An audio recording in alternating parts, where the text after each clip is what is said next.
Welcome back to the Takeout. The Justice Department, through the U.S. Attorney's Office here in the District of Columbia, this morning announced it was dropping criminal investigation of Federal Reserve Chairman Jerome Powell over cost overruns related to renovations of the central bank's headquarters here in Washington.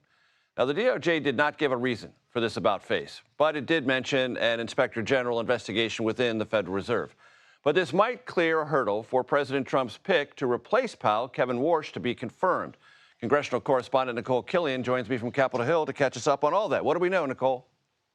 Yeah, well, what we're waiting for is a response from Senator Thom Tillis, because after all, he was a key senator who said that he would, in essence, hold or block Warsh's nomination from going through until this probe against current Fed Chair Jerome Powell was dropped. We have not yet heard from the senator yet. I know you spoke to him this week. I spoke to him this week, and he just said, that this probe into Powell was simply bogus, and he just didn't feel that it was warranted, that this was some low-level error, in his view, on the part of the Trump administration. And so kind of until that was dropped, he said that he would not move forward in supporting Kevin Warsh, even though this is someone he feels has sterling credentials, someone he said he would be willing to support. So that's really the key here. Will Senator Thom Tillis support Kevin Warsh's nomination now that this probe has been dropped? We did hear from Chairman Tim Scott, who is the head of the Senate Banking Committee. He said that he welcomes this new Inspector General review and also pledged to have the IG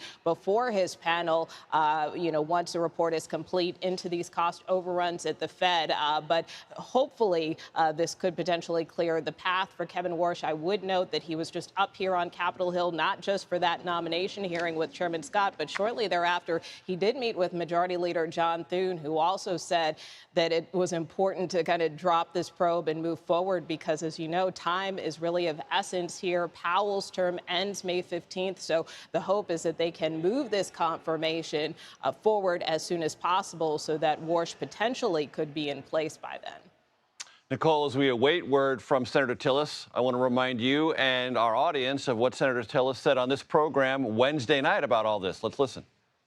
The independence of the Fed is a red line for me, and I'm standing in the way of having the financial markets, world financial markets, look at the U.S. in a very different way. So let's stop an investigation that's going to lead to nowhere. If we need to examine it and find actual criminal activity, I would do a referral if we found that. But just setting expectations, I think that that's virtually impossible.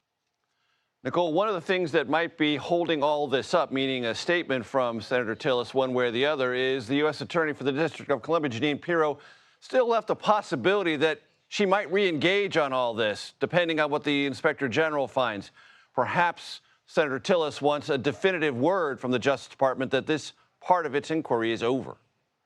Yeah, certainly that's possible, but Senator Tillis, for his part, also didn't rule out the need for an investigation. It was more or less how this was handled, how it was announced, how the Justice Department was going about this. And he, seemed open to congressional investigations potentially, which is why I think Senator Scott's statement is notable, because it does seem to suggest that, Congress may have a role to play in all of this in terms of probing some of these cost overruns, which, the senator has also expressed concerns about. But it was really just the way that the department handled this that really kind of ticked him off, if you will. So, again, we'll see what he has to say about all of this.